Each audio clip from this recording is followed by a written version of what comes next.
आखिरत। पहले हम तस्करा करेंगे आखिरत का हिंदू धर्म में। हिंदू धर्म में मुख्तलिफ राय है आखिरत के बारे में। सबसे आम राय है cycle of birth, death and rebirth, also known as doctrine of rebirth.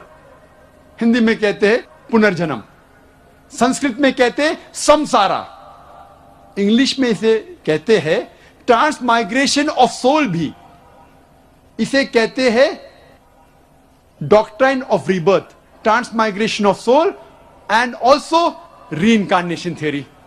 आम हिंदू समसारा में मानते हैं और वो कहते हैं और तस्करा करते हैं भगवत गीता की एक श्लोक का।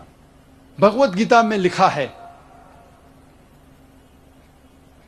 पाठ नंबर 2 में, श्लोका नंबर 22 में, जिस तरीके से इंसान अपने पुराने कपड़े निकालता है और नए कपड़े पहनता है, उसी तरीके से आत्मा पुराने जिस्म को छोड़ के नए जिस्म में जाती है। इसका जिक्र बृहद्यंकर उपनिषद में भी है, पाठ नंबर 4, भाग नंबर 4, मंत्र नंबर 3 में।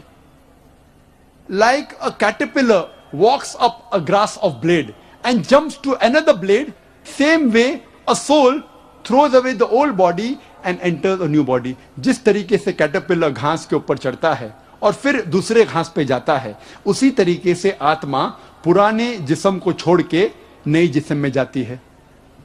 आम हिंदू समझता है समसारा के बारे में, इंसान पैदा होता है, फिर मरता है, फिर पैदा होता है, फिर मरता है, फिर पैदा होता है, फिर मरता है। ये साइकिल है बर्थ, डेथ और रिबर्थ की। लेकिन इसका जिक्र कहीं भी वेद में नहीं है, कहीं भी नहीं है। वेद में पुनर्जन्म का जिक्र है। पुनर्जन्म की मानी, पुनर् मतलब नेक्स्ट, अगला, जन्म मतलब बर्थ, नेक्स्ट बर्थ, पुनर्जन्म। पुनर्जन्म की सही मानी है नेक्स्ट बर्थ, अगला जन्म, जिस पे इस्लाम को कोई एतराज नहीं। हम भी मानते पुनर्जन्म में, नेक्स्ट बर्थ में, लेकिन वो पुनर्जन्म नहीं जो आम हिंदू मानते हैं समसारा के बारे में। हम नहीं मानते cycle of birth, death, rebirth के बारे में। हम मानते सिर्फ पुनर्जन्म। पुनर्जन्म अंग्रेजी में होता है नेक्स्ट बर्थ, अगली जिंदगी। और इसका जिक्र है ऋग्वेद में, किताब नंबर 10, पाठ नंबर 16, मंत्र नंबर 4 और 5 में। तो पुनर्जन्म का जिक्र है, लेकिन यह साइकिल बर्थ, डेथ, रीबर्थ का जिक्र नहीं है। तो जब हम वेद पढ़ते हैं, हमें पता चलता है कि वेद में लिखा है कि और एक जिंदगी है, और अगर आप इस जिंदगी में सफल होंगे, अगर इस जिंदगी में सफल होंगे, तो आप जाएंगे स्वर्ग में। स्वर्ग का जिक्र है एक अमन की जगह, एक सलामती की जगह, जिसके नीचे बहेंगी दूध की नदियां, शहद की नदियां, वहां फल होंगे और अमन होगा। अगर आप इस दुनिया में सफलता नहीं पाते, तो आप जाते हैं नरक में। नरक एक सजा की जगह है, जिसका अक्सर जिक्र है वेद में आग जैसा। अब हम तस्करा करेंगे आखिरत का जिक्र इस्लाम में। अल्लाह ताला फरमाते सूरह बकरा में, सूरह नंबर 2 आयत नंबर 28 में, क्या आप अल्लाह में नहीं ईमान लाएंगे, ये जानने के बाद कि अल्लाह ने आपको जिंदगी दी, फिर मौत दी और फिर से जिंदगी दी। अल्लाह ताला फरमाते सूरह मुल्क में, सूरह नंबर 67 आयत नंबर 2 में, अल्लज़ी खलक़ल मौत वल हयाता, अल्लाह ने मौत और जिंदगी बनाई ताकि इंसानों को पहचान सके, ताकि इंसानों का इम्तिहान ले सके। This life is a test for the here after.